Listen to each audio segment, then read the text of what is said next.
se retrouve sur une vidéo présentation d'un kit de démarrage Magic qui contient 2 decks. Alors je n'ai plus de cartes Magic, mais j'avais envie de rejouer un petit peu. Et ce kit de démarrage, je l'ai payé seulement 10 €. Je me suis dit que ce serait un bon moyen de rejouer à Magic et que du coup ça pourrait aussi faire une bonne vidéo. Donc je joue un petit peu à Magic via mon téléphone avec Magic Arena, mais j'avais envie d'avoir de nouveau des cartes. Alors on a 2 decks à l'intérieur. On a un deck blanc-bleu et un deck rouge-vert. Vous voulez découvrir Magic, tout ce dont vous avez besoin pour votre première partie de Magic the Gathering se trouve ici. Équipez-vous pour Magic avec 2 decks de 60 cartes contenant chacun 5 cartes rares et des codes pour qu'un ami et vous puissiez les recevoir dans Magic Arena. Le didacticiel interactif en ligne vous fera découvrir les bases et vous serez apte à combattre en un rien de temps. 2 decks de 60 cartes prêts à jouer, un guide de jeu, des codes et 2 boîtes de decks. Et je l'ai payé donc 10 €, enfin 9,90 €. La boîte un petit peu abîmée à droite, mais bon, c'est vraiment pas important, puisque de toute façon, je vais l'ouvrir. Alors je connais très bien Magic et je connais déjà toutes les bases. C'est vraiment l'histoire d'avoir déjà 2 petits decks sympathiques pour seulement 10 €. Ça fait 5 € le deck. Vraiment pas cher. Allez, je vais l'ouvrir. Bon, il est déjà déchiré, donc on va le déchirer sur le côté. Alors, à l'intérieur, on a le petit guide qui nous explique les règles de Magic. Bon, rien de nouveau sous le soleil. Ça nous présente les différents types de cartes et il y a un glossaire des différentes capacités. Je sais pas si elles y sont toutes, je pense que c'est les plus connues. Hop là, là on a la boîte de rangement. Boîte de rangement des cartes. Voilà, il y en a 2 pour les 2 decks. Et ensuite on a évidemment les cartes. Donc, on a d'abord la carte foil, c'est-à-dire la carte brillante du deck blanc-bleu. Il s'agit de la vampire accueillante. À chaque fois qu'au moins une autre créature avec une force inférieure ou égale à 2 arrive sur le champ de bataille sous votre contrôle, piochez une carte. Cette capacité ne se déclenche qu'une seule fois par tour. Ça c'est une très bonne carte. Ça fait piocher, c'est une 2-3 vols pour 3. Très fort. Et j'aime bien l'illustration. On a aussi un code que je garde tout simplement parce que je joue à Magic Arena. Donc c'est une carte qui peut m'intéresser. Enfin, c'est un deck qui peut m'intéresser pour compléter ma collection Magic Arena. Ça c'est très bien du coup. Et ensuite je vais ouvrir un paquet. Si j'y arrive.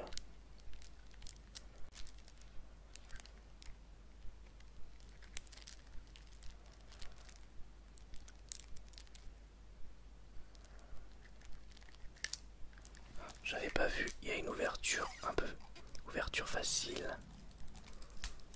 Voilà.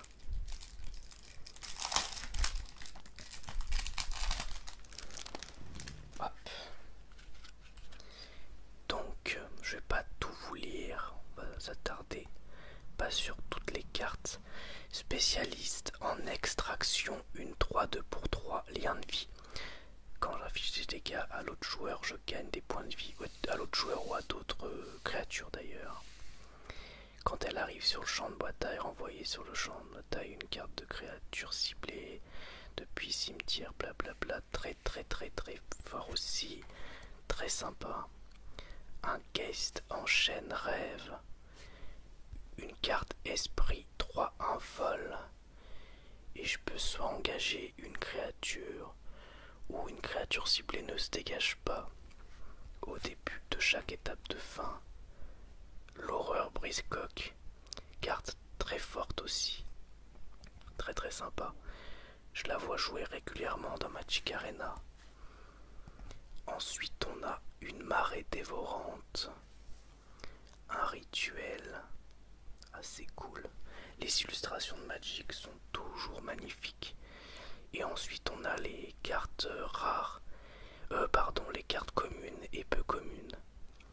Célébrant impie, des vampires, un autre célébrant impie. Agent de renfort, il y en a 3. Cohue misérable, il y en a 4. Très sympa.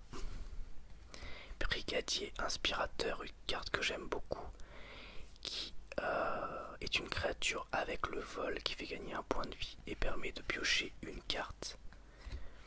Armure de brute, un véhicule. Mentor 7 queues, carte que l'on voit en illustration du deck.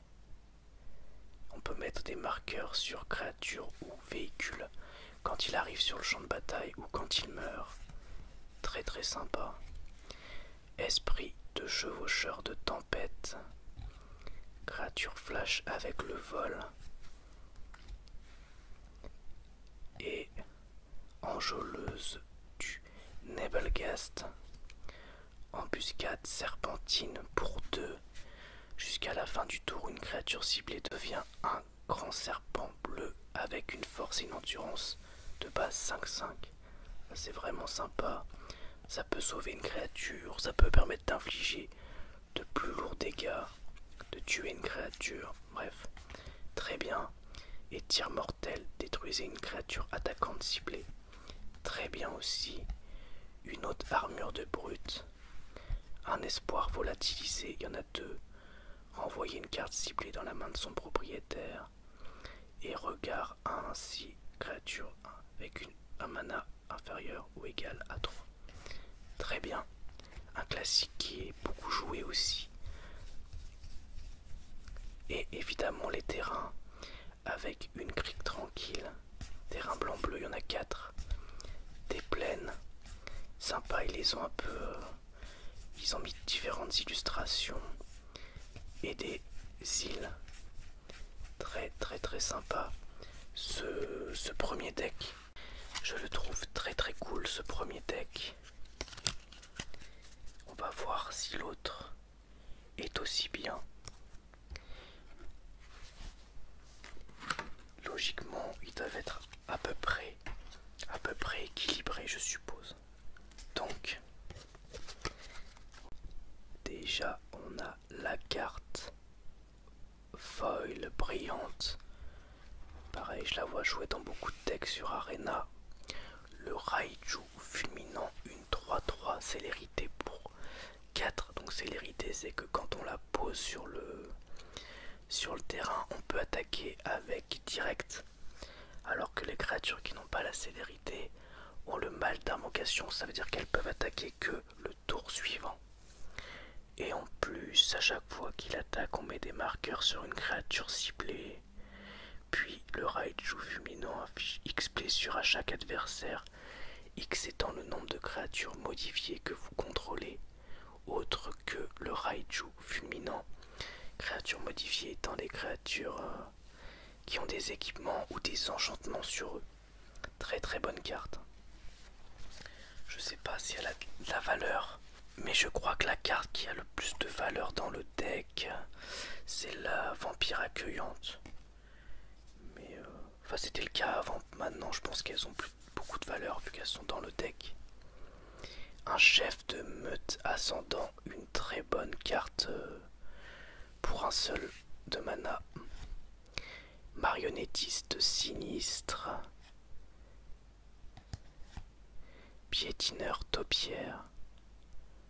Une bonne carte aussi, qui permet de piocher un terrain de base et qui devient une 4-4 vigilance quand on a au moins 7 terrains.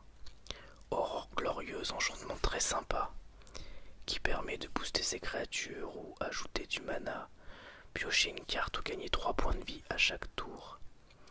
Piqueuse Voltaren, un vampire, quitte des terrains boisés, une créature qui permet de rajouter un marqueur sur une autre créature.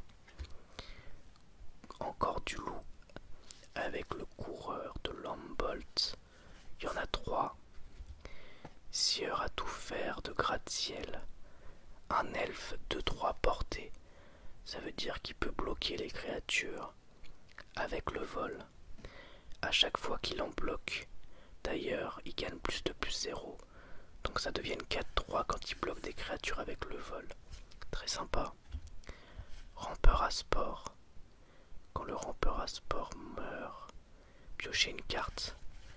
Très bien, une 3-2 en plus. Chevalier de l'effroi à cheval. Une 5-4 piétinement. Le chevalier de l'effroi à cheval arrive sur le champ de bataille avec un marqueur +1/+1 sur lui si un adversaire a perdu des points de vie ce tour-ci. Donc potentiellement une 6-5 pour 5 piétinement. Et dans tous les cas une 5-4 piétinement. Pas mal. Pour une commune. Chasseur florissant, une grosse créature. Toile de l'envoûteuse. Bien pour gérer les créatures avec le vol. Fissuration, très bonne carte. Pour infliger 3 blessures à une créature ou détruire un artefact. Très très bien. Immoler les maudits, inflige 5 blessures à une créature. 2 blessures à son contrôleur. Des hautes terres rocailleuses, il y en a 4. Et des montagnes. Et des forêts. Voilà donc pour cette découverte du kit de démarrage Magic 2022. Très très très très très cool. Franchement cool pour le prix. Cool pour le prix. Vraiment très sympa. J'espère en tout cas que cette vidéo vous aura plu. Et je vous dis à bientôt pour une nouvelle vidéo ASMR.